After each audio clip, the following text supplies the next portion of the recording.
I mean, kind of okay, stuff. to be fair, I am also not a labor organizer. I also don't generally cover a lot of labor stuff. All that preamble about how I don't know anything about unions, but I'm going to have a very strong opinion about how this is a terrible strategy.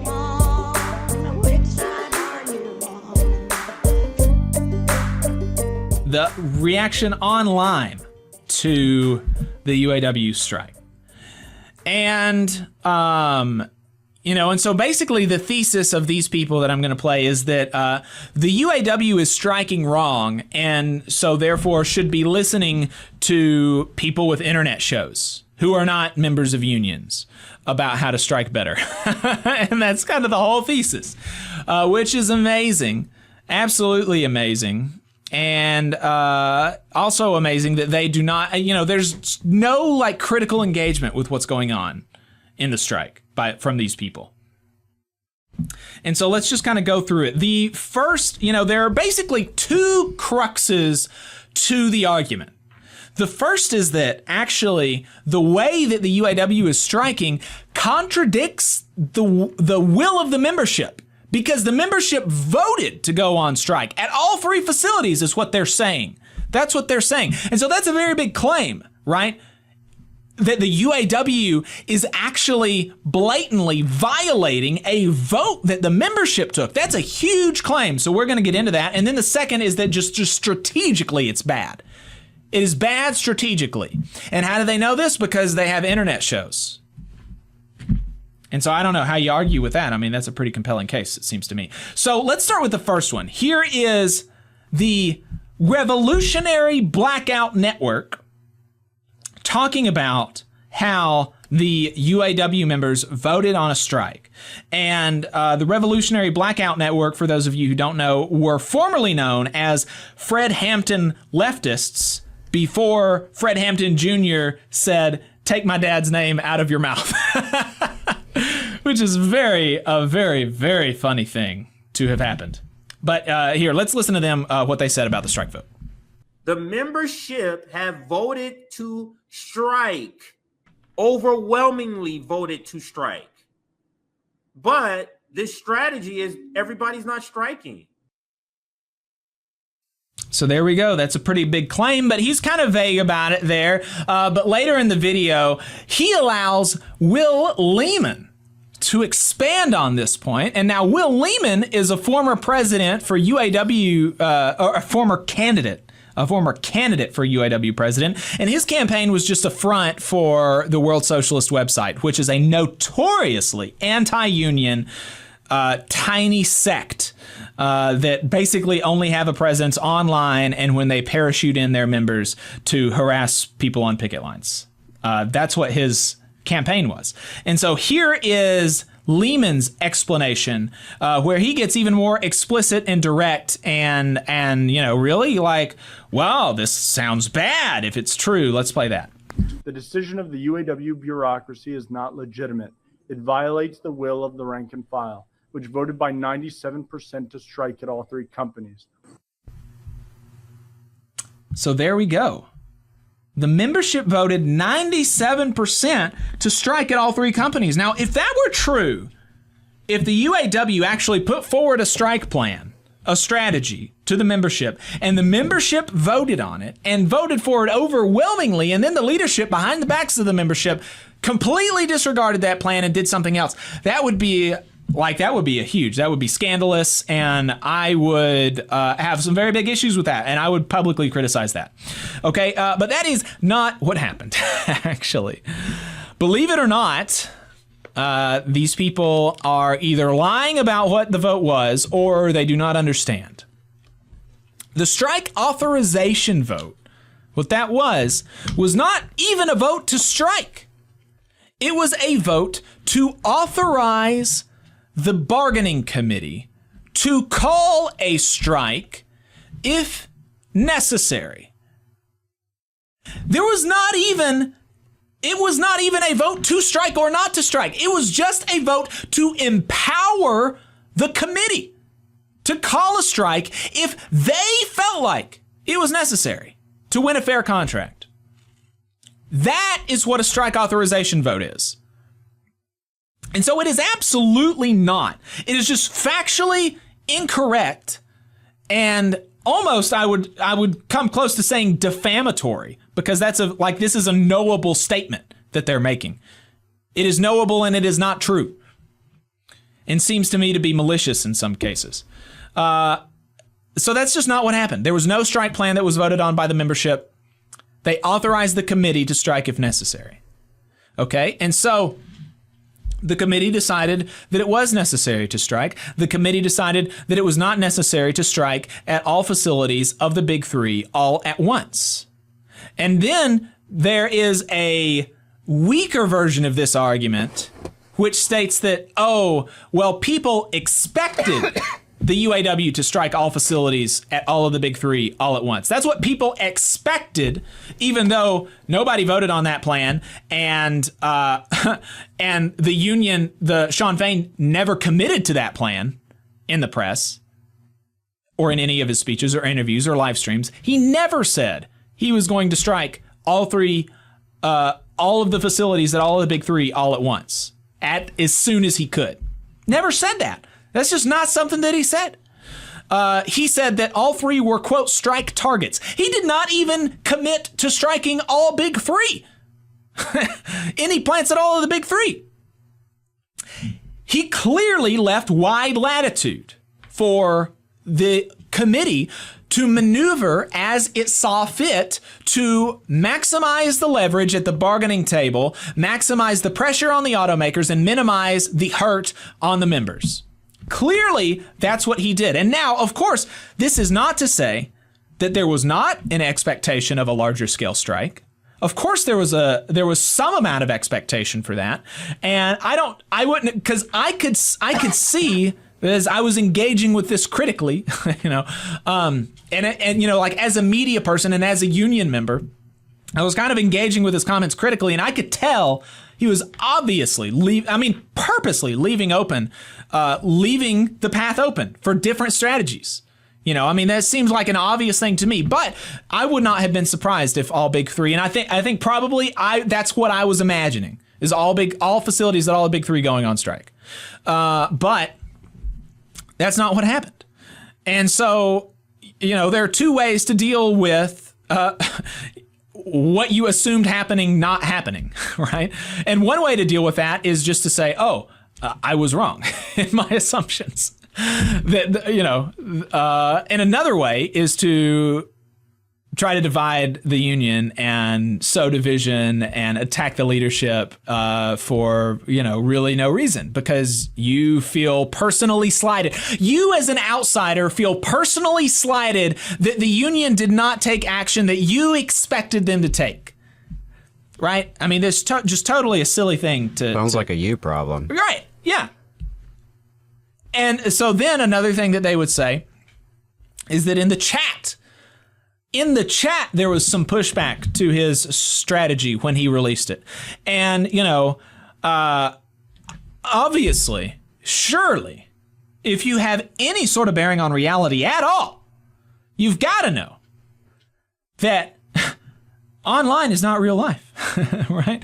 The reaction that something will elicit online is not the reaction that it is going to receive among the broad base of the membership. And I've always known that, but I learned that to an even greater degree during the UPS struggle, because after the tentative agreement was announced, we had several UPS Teamsters call in and say they're voting no, and even some, I think maybe one or two, using extremely strong language like sellout, like that I did not agree with, and that I pushed back on. But there were a lot of people that said they were voting no, and that they wanted more, and that they believed they could get more, and they believed they had the leverage and all of this kind of stuff. And I'm inclined to, not disagree with that. So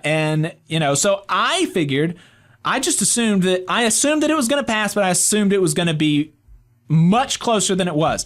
And in fact, 86% of the people that voted in favor of the tentative agreement, and more people voted in the referendum than have ever voted in a UPS contract referendum.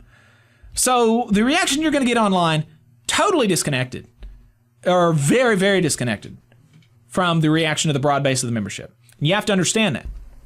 And then, even then, there was still obviously a lot of support for Shawn Fain in the chat as the strategy was announced. And then even more so after that strategy was announced. I have not seen broad scale pushback against the strategy, except for, like people on YouTube who like want to get clicks and, think that they know better than, union members.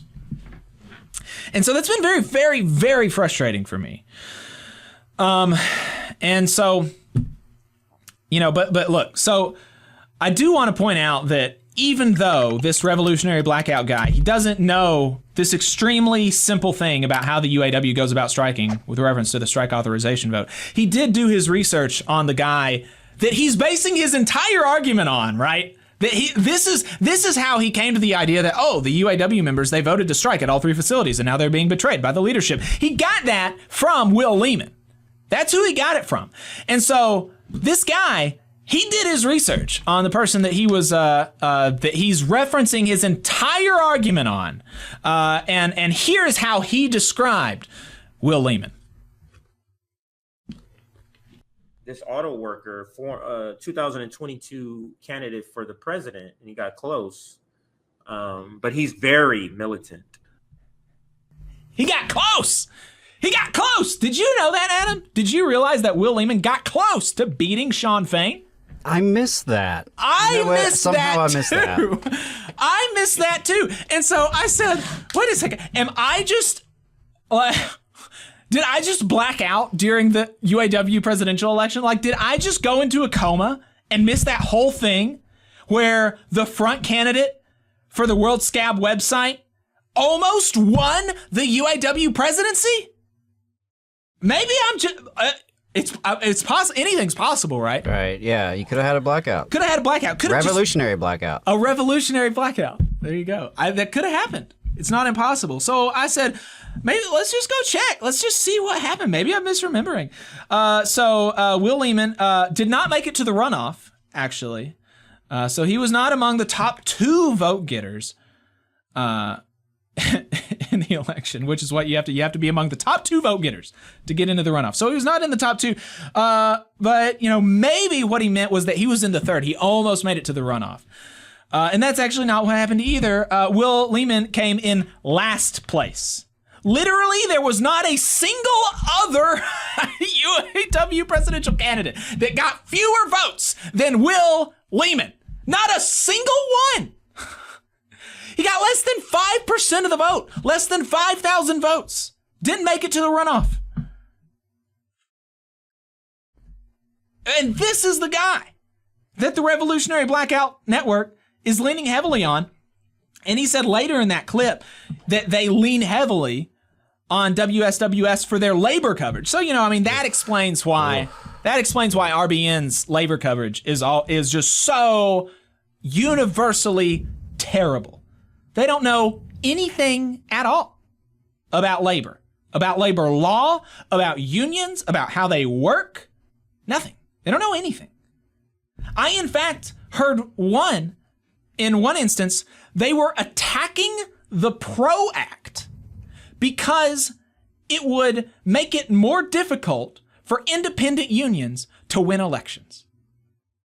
The PRO Act.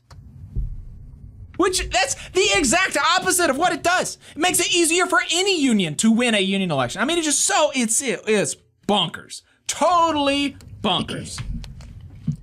And so, okay, so here we go. I hope for people that are watching this as a clip later who watch RBN, I hope that I have kind of shown you how this first leg of the argument is really silly.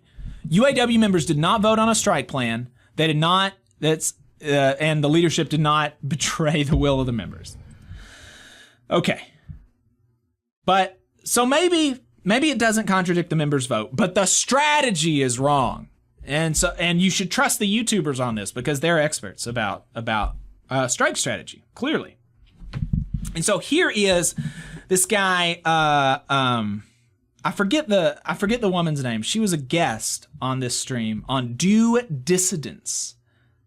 Keaton Weiss, I think, is the guy's name, the host of the show. He got on a guest. And so here's one of the things that they were saying about the UAW strategy. I mean, kind of okay, stuff. to be fair, I am also not a labor organizer. I also don't generally cover a lot of labor stuff.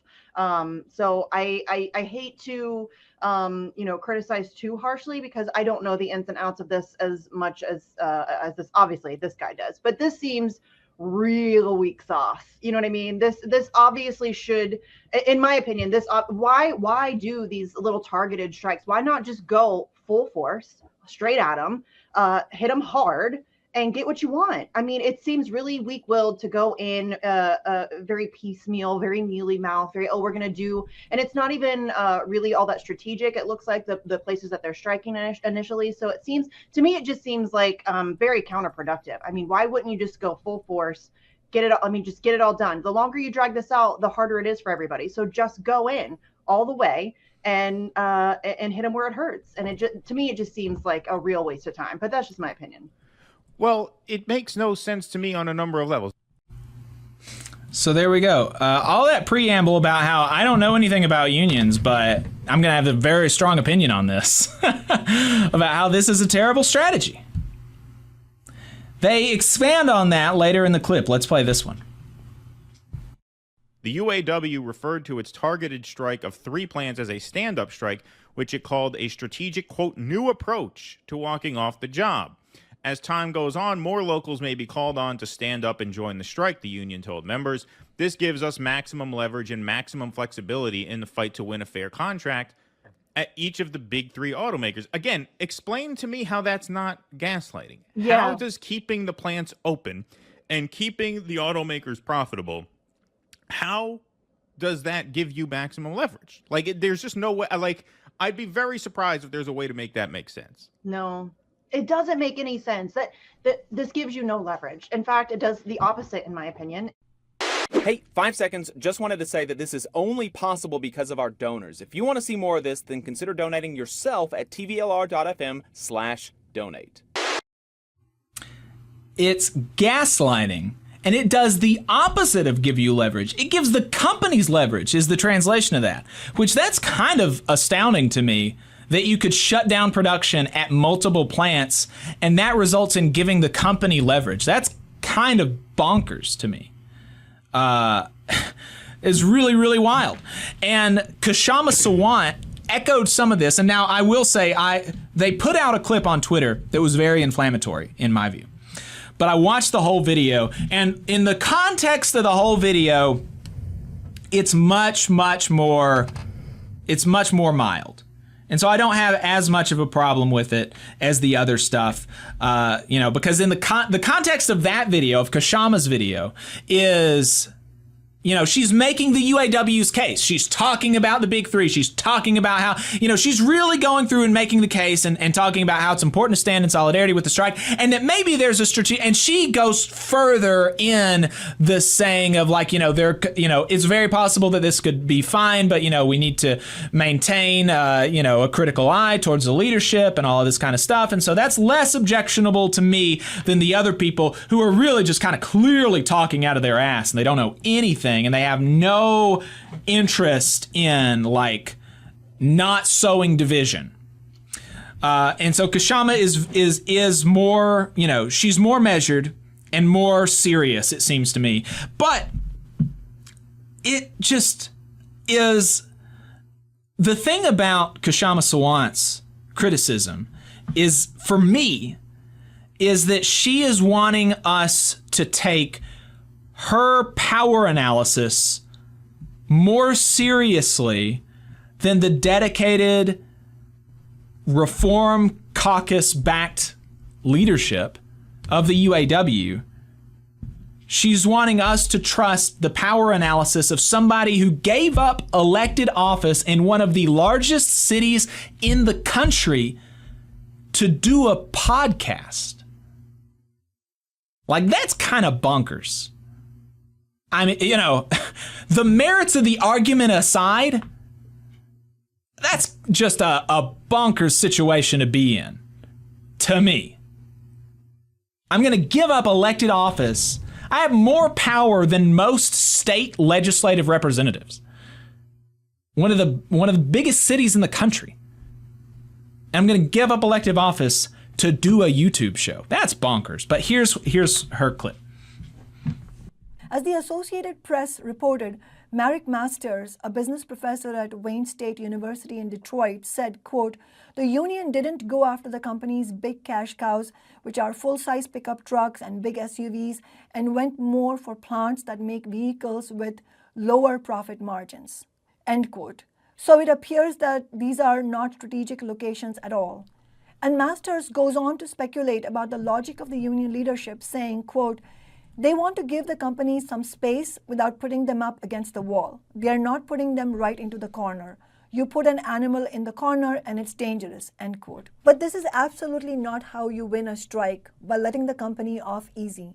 This was not the strategy of the 1930s auto workers who backed the auto industry bosses against the wall in every way.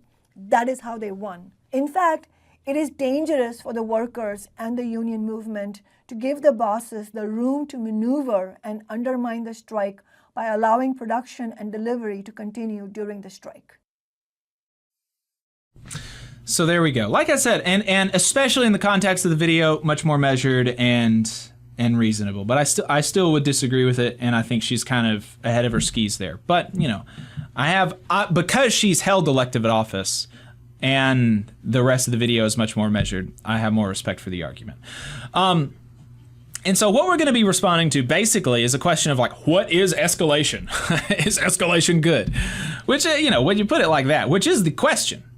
What is escalation? What's going on here? Never heard of it before. You know, it's pretty obvious, I think, the merits of it. Yeah, I mean, it's something you learn about in Organizing 101. Yeah, like literally the first union organizer classes you're ever going to take is going to talk about escalation and how it's valuable. Right. And that's the question that's being asked here. But it's also worth asking, why do these people think that the leadership is selling out the members?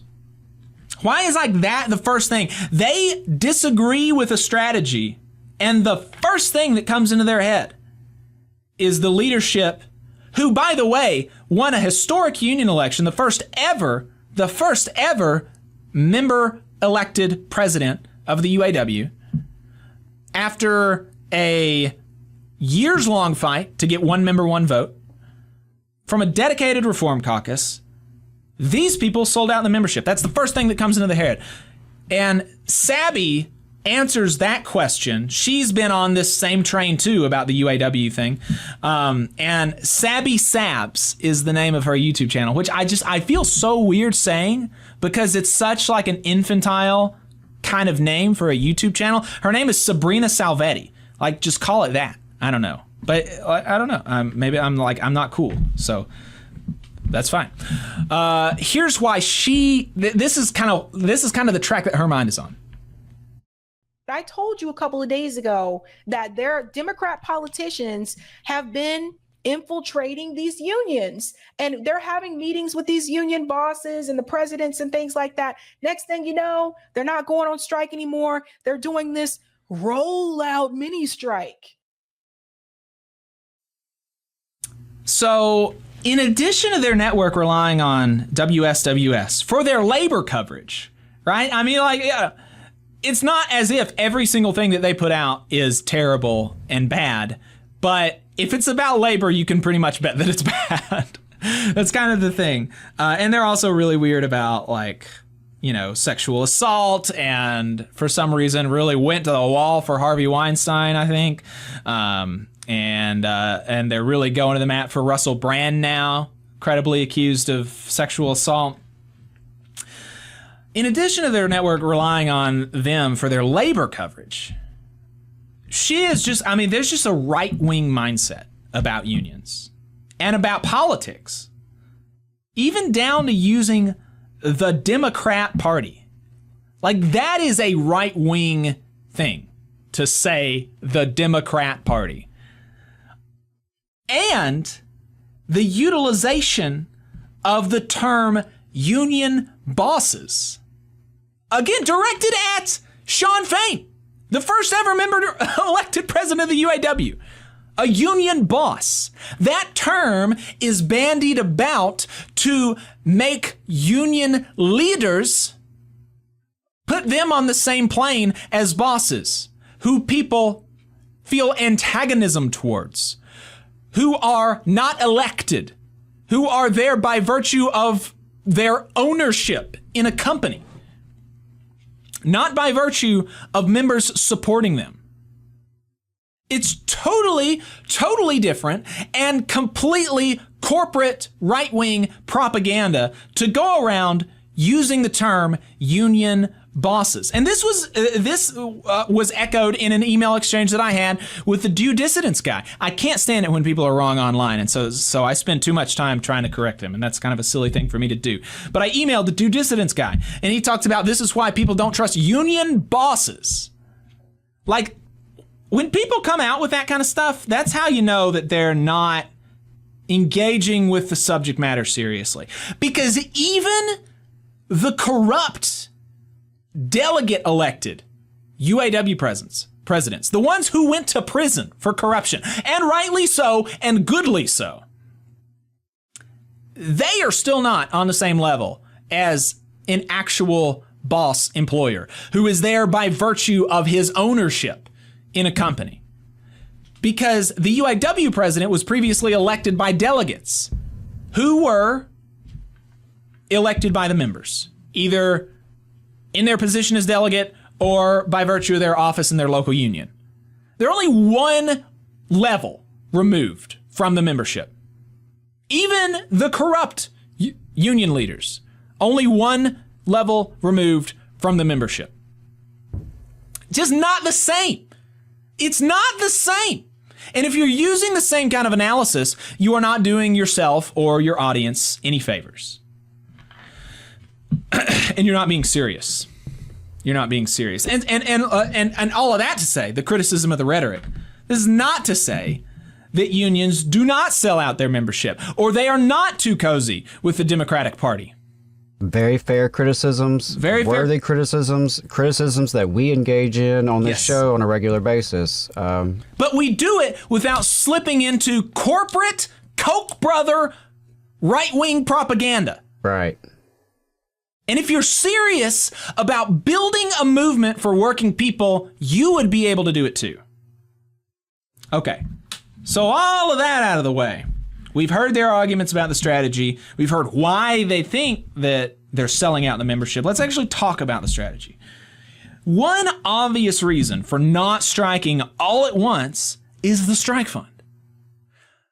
There's less than 11 weeks in the strike fund for all UAW members at all Big Three facilities.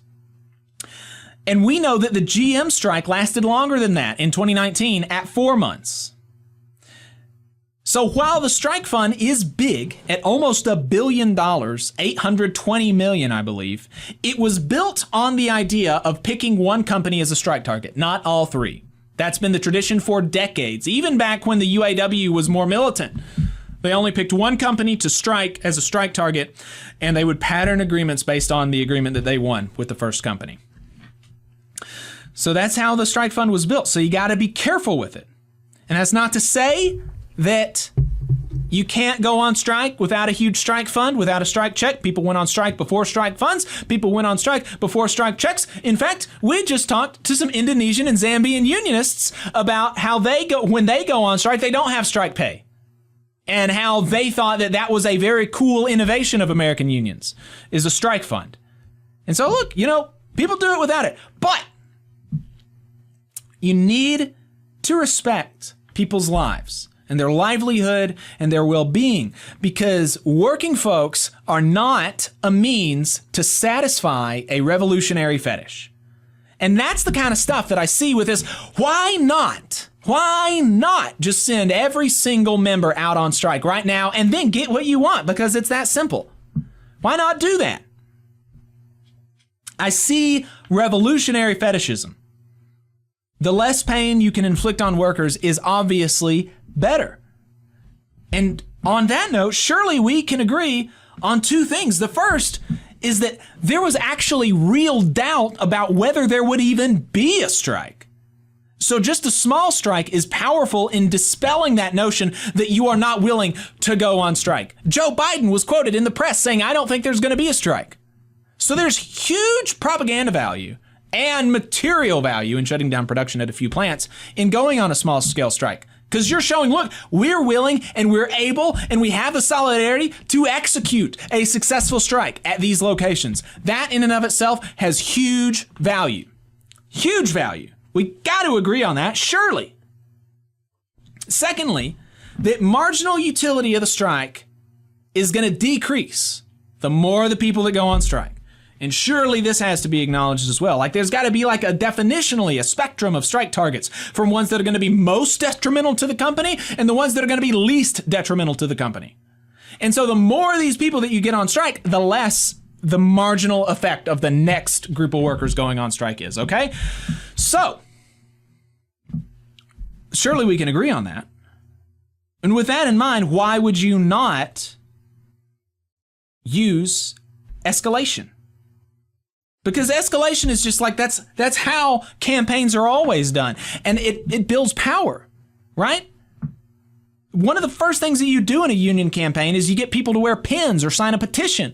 If you listen to these people, they would say, why would you not all march on the boss? The very first thing that you do, you talk to somebody about a union one day and then all you march on the boss the next day and demand a raise and go on strike if you don't get it. Why not?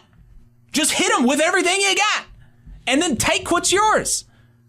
It's super easy if you listen to these people tell it. But that's not how campaigns are done. That's not how you build power. You have to escalate. You have to start small and you escalate. So you get people to wear pins or sign a petition. That collective action builds confidence because they sign the petition, they wear a pin, and they see, oh, I'm fine. I'm fine. I wore a pin to work. I signed a petition, and they weren't able to retaliate against me because we were in solidarity. That builds confidence, and you can go to the next step. And seeing the people go on strike at these first facilities and not despairing is going to build confidence for the next round of workers that are going on strike. Obviously so. It has to be like almost definitional. And it's just I feel kind of almost silly kind of running through this because it just seems so obvious to me. And it gives them it gives them flexibility and leverage. We talked about earlier in the show how Ford has shown significant movement, reinstating the COLA formula from 2009. That's huge, huge. The right to strike. Ford has given in this contract, in their latest offer, the right to strike over plant closures. These are all huge things that Ford is moving on, and they didn't even have to strike any other facilities yet. And so with that movement, the UAW has been able to reward Ford for their movement and punish GM and Stellantis because they have not moved as much. Flexibility is great and all this kind of stuff. And that's when we start crossing over from the theoretical to what's happening in the real world. And in the real world, we can see that it's been effective. We've had a week now to analyze the effects of the first round of the stand-up strike. The Intercept reported about the Big Three's confusion around it. In the run-up to the strike, UAW members at auto plants from Georgia to Tennessee to Ohio took to Facebook and Twitter to share accounts of partial plant closures and faulty information from plant managers, leading to chaos on shop floors across the country. Scott Holdison, a worker at the Ford assembly plant in Chicago, told The Intercept that company bosses seemed to have no idea where planned strikes were going to take place. Quote, our local plant management started emptying out vehicles from paint ovens and dip tanks. If they leave cars in there, they get ruined, so they start emptying those out and preparing to shut the ovens down. So that's what was happening here because they thought our plant was going to be one that was called out. The plant chairman was telling me that ours was one that was going to go on strike. Holdison said that other automakers had transferred parts from plants elsewhere in the country, including one in Tennessee. At GM in Spring Hill, they loaded engines to send to Wentzville because they thought Spring Hill would be the target. Turns out Wentzville was the target that was struck, so there was a lot of disinformation out there that really put the company on their heels. Wasted money, wasted effort, psychological effect to losing to auto workers that you obviously have no respect for as a boss, as an executive of one of these companies. You've got the presumptive nominees of both parties climbing each other to visit your picket line. I mean, that's never happened, I don't think, in the history of the country. The sitting president of the United States, for the first time ever, planning to visit a picket line. I don't think that's ever happened. And this is with a small strike. The strategy also, like I said, got Ford to make major progress. It allowed UAW to reward Ford for the movement with no new strikes for now, while punishing GM and Stellantis for the lack of movement and showing Ford that more strikes are very much still on the table. And so, I think that this is all seriously, I hope that I have explained to people that were maybe skeptical of the value of this. And obviously, can things happen? Yes. And a full-scale strike is still very much on the table. Shawn Fain just said that. But there's absolutely no reason to be so critical that you are using terms like sellout and union boss and things like this. It's even one thing, like I said, look, I have been much more respectful to Kshama's position because I feel like she's been more careful in it and all of this kind of stuff. I think that, her actions from a power analysis standpoint kind of boggle my mind. But, in isolation, her critique of this is more acceptable to me. It is less divisive. It's not what's going on with these other people.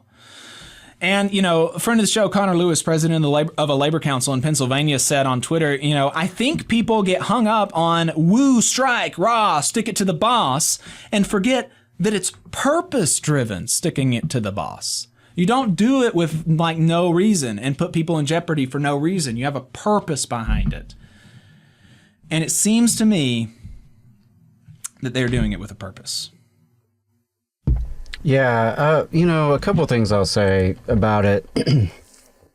I think there's room for disagreement, and there's room to, have strategic disagreement, right? There's room to question whether this is the right strategy.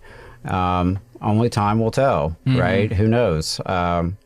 It's possible things turn differently. That's fair. As long as we're having good faith dialogue, right? And we're all in it for the workers. I think you can have room for disagreement, and you can have room to, have that tension. There's always going to be contradictions and tensions between rank and file versus leadership, just like there's tension between unions and the broader working class. I think there's room for those tensions, and it's healthy to have dialogue and talk that stuff out as long as it's, in good faith. And again, it all circles back to how are we moving things forward for working people? So there's folks who have principled disagreements, and then there's folks who I think are acting in bad faith and,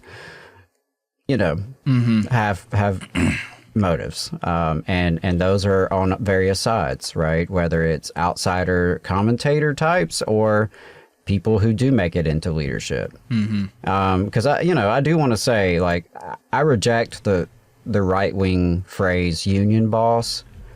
I do recognize that there's a real there's a real phenomenon there that it's kind of referring to, like a lot of good propaganda, right? There's kernels of truth, right, and there can be no disagreement that we've had some leaders throughout the history of our labor movement who have been corrupt or who have been power hungry or who have been sellouts. I've met some of these people. Right. I've been retaliated against by some of these people. I know who they are, and certainly we can study them throughout history and see that and know that it's a problem. It is a problem, and that's where we as members have to be engaged and really, prevent that kind of issue. But yeah, I do reject the right-wing phrasing of union boss. I think it is a concern, but I don't know. I do reject the whole being on the outside, not being very familiar with the situation, not being really knowledgeable about the situation, and then throwing around terms like sellout or I think you have to just, again, are you adding and multiplying your numbers, are you subtracting and dividing? And, Right. I think there are folks out there who divide and subtract intentionally, whether that's for profit, for attention, because they are paid to do so by whoever you want to assume they're being paid by. Let's not forget that there's a long history of wreckers in our movement, people who, for various reasons, intentionally wreck and disrupt and divide. Those people are out there. Some of them are on company payrolls. Some of them are on government payrolls. Some of them are just, self-interested grifters. And I'm not accusing anybody of that right now. I'm just saying that phenomena exists. And so those are things we have to be mindful of. But ultimately, at the end of the day, worker solidarity is what it's all about. Solidarity is our greatest power. And that is how we counteract the division along so many lines. They try to divide working people by race, by gender, by religion, by nationality, by geography, by industry, by, education levels. They try to divide working people, but at the end of the day, there's, the owners, and then there's the rest of us. And the rest of us are stronger when we come together. Yeah. So that's all I have to say about it. I think there's, again, there's room for good faith dialogue, but there's not always folks acting in good faith, and we can't assume everyone is. So I just appreciate all of those who are out there fighting the good fight, wherever you are, whatever you're doing, whatever your role is. We all have a role to play. We all can participate in history. We can all make a difference and try to make this world a better place for working class people. And there are all things that we can do. Every one of us has things that we can all do. And a lot of you listening are doing those things. And so I appreciate you. And whether anyone else, tells you thank you, you don't have to spend your time and energy trying to make life better for working people. But if you're doing it, it's really important that you are. And I appreciate you doing it, because it's going to take all of us doing what we can so we can all get what we need. Yep. And apologies for going long, but I didn't want to have to revisit that next week. And hopefully, probably not going to revisit it again for a little while. And it would be nice to not feel like it was, like it even needed to be done. But, these people collectively, they have a bigger audience than we do. And so I do want to have something pushing back against this out there, against like the bad faith criticism. I wanted to have something pushing back out there.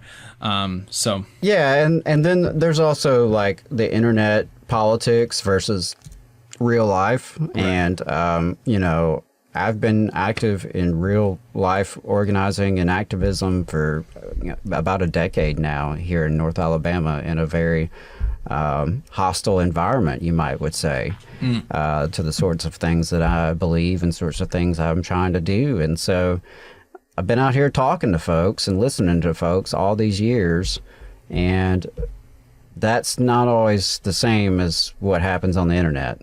Yep. And, hey, I get it. Folks want to put out products and, become a commodity, and you do you. But again, I just ask, like, are you trying to make things better? And that's one thing I want to say with this show is that, we're always trying to make things better. We're trying to grow the movement, strengthen the movement. Are we always going to get it right? No. Are you always going to agree? No. That's fine. But, we're here to build working class power and to spread the message of solidarity. And that's what we're going to keep trying to do.